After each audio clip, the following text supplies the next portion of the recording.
ഈ ദുരിതബാധിതരായ ജനങ്ങളെ ചേർത്തുപിടിക്കാൻ കേരളത്തിലെ നിരവധി രാഷ്ട്രീയ പാർട്ടികൾ മുന്നോട്ട് വരുന്നുണ്ട് എങ്കിലും നമ്മെ എല്ലാവരെയും ഏറ്റവും കൂടുതലും അത്ഭുതപ്പെടുത്തിയത് മുസ്ലിം ലീഗ് എന്ന് പറയുന്ന ഒരു രാഷ്ട്രീയ പാർട്ടിയാണ്. വയനാട് ദുരന്തവുമായി ബന്ധപ്പെട്ടുകൊണ്ട് ദുരിതബാധിതരായ ജനങ്ങളെ സഹായിക്കുവാനായി മുസ്ലിം ലീഗ് ഒരു മൊബൈൽ ആപ്പ് തയ്യാറാക്കുകയുണ്ടായി. ആ മൊബൈൽ ആപ്പിലൂടെ നിരവധി ആളുകളാണ് സംഭാവനകളുമായി മുന്നോട്ട് വന്നത്. എന്നാൽ കഴിഞ്ഞ ദിവസം ഈ മൊബൈൽ ആപ്പിനകത്ത് മനോഹരമായ ഒരു കാഴ്ചയായിരുന്നു കാണാൻ സാധിച്ചത്. മുസ്ലിം ലീഗിന്റെ വയനാട് ആപ്പിൽ കഴിഞ്ഞ ദിവസത്തെ ടോപ്പർ എന്ന് പറയുന്നത് വിജയകുമാരി എന്ന് പറയുന്ന ഒരു സഹോദരിയായിരുന്നു. എറണാകുളത്തുള്ള വിജയകുമാരി എന്ന് പറയുന്ന ഈ സഹോദരി നൽകിയത് 6 ലക്ഷം രൂപയാണ്. മുസ്ലിം ലീഗ് എന്ന് പറയുന്ന ഒരു രാഷ്ട്രീയ പ്രസ്ഥാനത്തെ വിശ്വാസത്തിലെടുക്കുന്ന വലിയൊരു പൊതുസമൂഹം ഇവിടെയുണ്ട് എന്നതിന്റെ ഒരു ഉദാഹരണമാണിത്.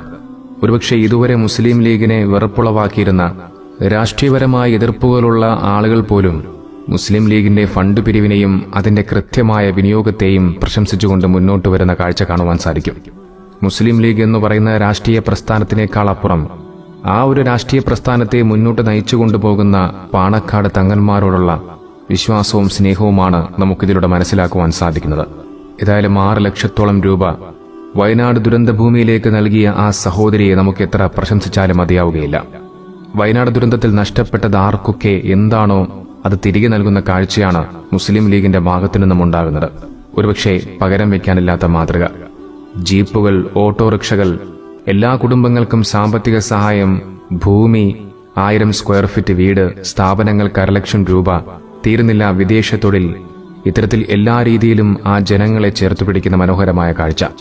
മലപ്പുറത്തെ പാർട്ടിയെന്ന് എതിരാളികൾ വിളിച്ചു കളിയാക്കുന്ന ഈ കൊച്ചു പാർട്ടിയാണ് ഒരു ദുരന്തമുഖത്ത് എങ്ങനെ പ്രവർത്തിക്കണമെന്നും ദുരിതത്തിലായ ജനങ്ങൾക്ക് എങ്ങനെ ആശ്വാസമാകാമെന്നും ലോകത്തിന് കാണിച്ചു കൊടുക്കുന്നത്.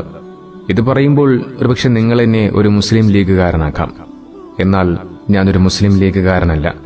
പക്ഷെ പറയേണ്ട കാര്യങ്ങൾ എവിടെയും തുറന്നു പറയുക തന്നെ വേണം. നല്ല പ്രവർത്തനങ്ങൾ ചെയ്യുന്നത് ഏതു പാർട്ടിയാണെങ്കിലും തീർച്ചയായും അവരെ പ്രശംസിക്കേണ്ട തന്നെയാണ്. ഇത്തരം കാര്യങ്ങളിൽ രാഷ്ട്രീയ വൈരാഗ്യമോ ഭിന്നതകളോ വെച്ചു പുലർത്താതെ നല്ല കാര്യങ്ങൾ ചെയ്യുന്നത് ഏതു രാഷ്ട്രീയ പാർട്ടിയാണെങ്കിലും അവരെ ചേർത്തുപിടിച്ച് പ്രശംസിക്കേണ്ട തന്നെയാണ്.